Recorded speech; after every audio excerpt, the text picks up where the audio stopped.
memberikan tanggapan terkait dengan topik kita, di mana Ustadz Adi Hidayat mengatakan bahwa kita ini menyembah Santo Domingo. Nah, silakan Pak Debata memberikan tanggapannya terkait tuduhan ini, dan ini viral juga tadi di media-media saya lihat. Silakan Pak. Oh iya. Nah, saya melihat mereka ini tidak menguasai membawa kendaraannya, tetapi dia mencoba membawa kendaraan orang. Jadi sedangkan kendaraan mereka sendiri, dia tidak bisa membawanya dengan baik. Nah, harusnya kalau dia memang orang pintar, dia kuasai dulu yang dia punya, kendaraan imannya, gitu ya. Tetapi mereka malah berpindah keyakinan mengendarai kendaraan keyakinan orang lain. Jadi ya termasuk orang ini memang sumbu pendek ya. Jadi itu makanya banyak orang, saya bilang, kenapa orang itu selalu ingin tahu dan tidak belajar, hanya keinginan tahunya itu untuk kira-kira mengatakan kecap saya lebih manis gitu. Padahal memang kalau dihitung kecapnya juga kecapnya dia paling abal-abal. Jadi kecap abal-abal biasanya selalu mengatakan kecap saya lebih manis gitu. Namanya jualan gitu ya. Nah mereka itu juga kan pikirannya, wah saya ini jual kapling surga nih.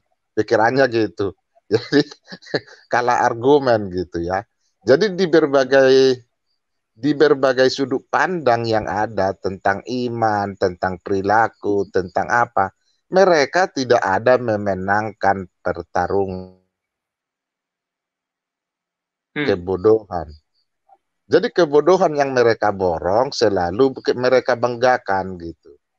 Jadi kalau kita, ya kita memang udah bersyukur menjadi anak Tuhan, yang mana kita diberikan kebebasan untuk menguasai apapun, menguasai teknologi, menguasai semua yang kita lihat.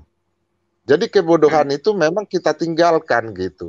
Jadi mereka ingin merapat sama kita, tetapi tertinggal dengan sumbu pendeknya itu gitu. Itu yang saya lihat pola pikir mereka. Tetapi saya selalu mengatakan begini. Nah, kenapa mereka ini selalu tertinggal dan tidak bisa berlari? Misalnya kita berlari nih. Nah, selalu kita yang menjadi tercepat atau terdahulu gitu. Mereka itu ketinggalan apa? Jadi menurut yang saya tahu, memang ada pola pikir mereka yang kurang vitamin. Nah, jadi makanya selalu saya berbuat sesuatu itu, kenapa ya orang ini dikasih vitamin, nggak mau gitu. Jadi itu yang membuat ketertinggalan. Nah, contohnya nih, saya dulu sama saja ya. Jadi saya berusaha untuk maju. Kalau tidak ada vitamin asumsi ke otak saya, dia nanti akan telat cara berpikirnya. Maka itu saya bilang sama istri saya. Istri saya dulu kan dari yang tidak itu. Nah, saya berseberangan dengan istri saya dulu. Jadi saya bilang, bodoh kali lah istri saya ini mau sama saya pikir gitu. Nah, karena itu loh, kenapa ini kok bodoh mau sama saya ya? Saya orang susah, orang nggak punya apa-apa, nggak punya orang tua. Nah, tetapi lama-lama istri saya ikut juga makan daging babi panggang. Gara-gara makan daging babi panggang itu, istri saya jadi pintar. Makanya saya bilang, asupan gizi ke otaknya itu jadi termotivasi dari namanya cara berpikir saya dengan istri saya itu sekarang itu hampir imbang karena selalu makan daging babi panggang. Makanya di seluruh dunia yang makan daging babi panggang pasti pintar. Itu yang saya lihat. Jadi ya saya bisa membuktikan di Jepang semua orang makan daging babi panggang, di Hong Kong, di Cina, di Taiwan, semua makan daging babi panggang itu. Makanya cerdas-cerdas. Nah, inilah yang pola pikir mereka ini selalu ingin masuk ke kendaraan kita, tetapi mereka tidak makan daging babi panggang. Ya tertinggallah sama kita kan. Walaupun Ya, mereka, oh penyembah ini, penyembah ini. Itu kamu yang ngomong, karena cara berpikirmu loading. Seperti HP lah, kalau kita pakai loading, kita nggak suka gitu. Tetapi selalu mutar aja gitu kan, kalau loading kan gitu. Mutar hmm, aja. Kita nggak suka sebenarnya, tapi ya sudahlah, ya tetap HP, nggak mungkin kita lempar kan gitu. Jadi hmm. ya Pak Ustadz siapa tadi tuh yang mengatakan itu sok-sok pintar dia itu. Nah itu. Adi Hidayat. Nah, Adi Hidayat. nah, Adi Hidayat ini sok pintar dia itu ternyata dia sudah ketinggalan jauh di belakang. Dia tidak bisa membedakan mana yang benar, mana yang salah. Kalau orang Indonesia ini pergi ke Hong Kong bekerja, pulang-pulang dia akan membangun rumah. Ke Jepang juga gitu, pulang-pulang dia akan bangun rumah. Kesuksesan terlihat dari mereka makan daging babi panggang itu kan, di sana, di sini gitu, Hmm, Jepang di sini. Tetapi kalau pergi ke Arab, mereka itu pulang bawa anak satu, nanti warnanya berbeda, ada yang keriting.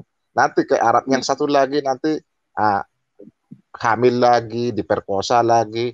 Nah, mereka selalu mengatakan itu yang terbaik. Ya udahlah, kalau itu yang terbaik untuk kalian, ya jalankan aja lah kalau saya seperti itu. Tetapi saya melihat rel yang benar, setiap negara pasti melakukan tindakan yang benar, tidak memperkosa. Nah, kalau hmm. mereka selalu mengumbar itu kebaikan, ya semakin tertinggal lah. Jadi kalau kita sudah jauh di depan menjadi anak Tuhan, menjadi orang yang bebas, orang yang modern, Hmm, mengetahui semua sendi-sendi kehidupan, itu hmm, karena berkat kita makan daging babi panggang, makanya otak kita cerdas. Mungkin itu dari hmm. saya supaya itu karena vitamin otak yang kurang menurut saya. Oke, Nah, itu. oke Pak DN Debata. Jadi intinya besok jangan lupa ke Lapo ya.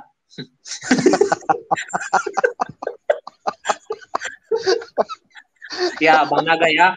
Pak Dives, Iya, Pak Dionisius, Dionisius jangan lupa besok ke Lapo atau ke tempat yang ada daging babi. Ya, iya. Kalau nggak siap, dikirim siap. ya, pakai alamat dikirim. Oke, sebelum ke Bro Boni dan De Dionisius, saya berikan ke Pak Dives dulu ya. Halo Pak Dives, silakan Pak Dives. Halo, shalom semuanya. Shalom Pak. Yes, saya setuju dengan Pak Debata bahwa kita tuh harus bukan hanya seperti anak Tuhan saja, tapi kita benar-benar adalah anak Tuhan. Kita mencerminkan apa yang mencerminkan selalu wajah Kristus. Jadi bagaimana anak-anak Tuhan tuh bisa menanggapi masalah-masalah yang ada dan semuanya. Saya mau bicara tentang ini ya, bedanya antara mengapa Kristiani yang menyerang Katolik dan yang non-Kristiani menyerang Katolik. Bedanya itu bahwa yang menyerang Katolik adalah Kristiani, mereka menyerang dengan Alkitab, tapi kalau yang tidak, yang Kristiani menyerang Katolik secara sporadis. Gitu. Cara sporadis ini artinya menuduh secara semua cara digunakan. Ya, tapi bagi saya itu semua karena mereka tidak rendah hati terhadap Tuhan. Itu karena juga pasti harus ada yang dijual. Tapi ya kalau yang menjualnya di bait suci, pasti ada reaksi. Juga saya ada teori yang lain mengapa mereka berbuat begitu. Teorinya itu bahwa adalah untuk popularitas walaupun dengan berbuat kesalahan pun bisa menaikkan popularitas.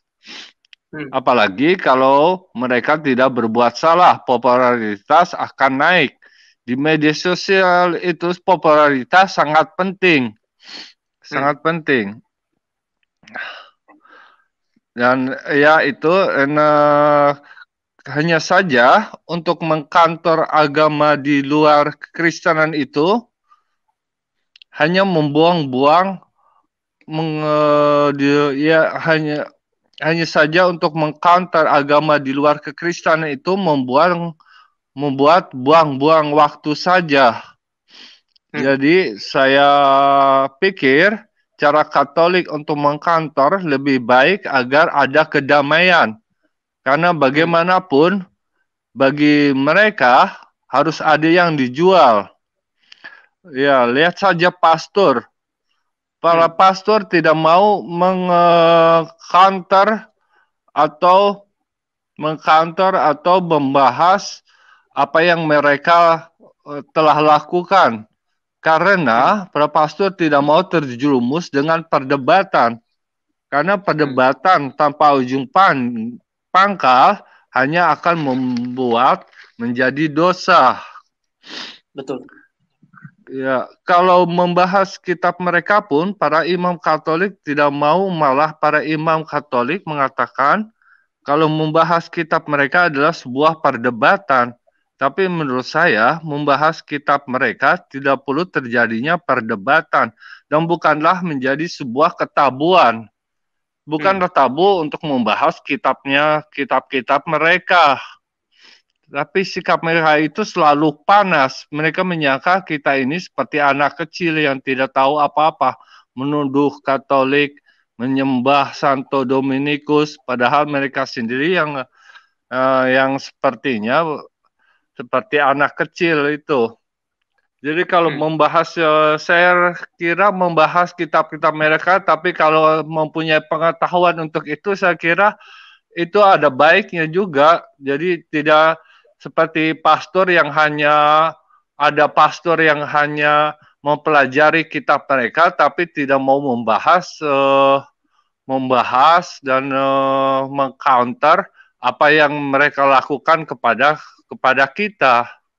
Saya kira itu aja.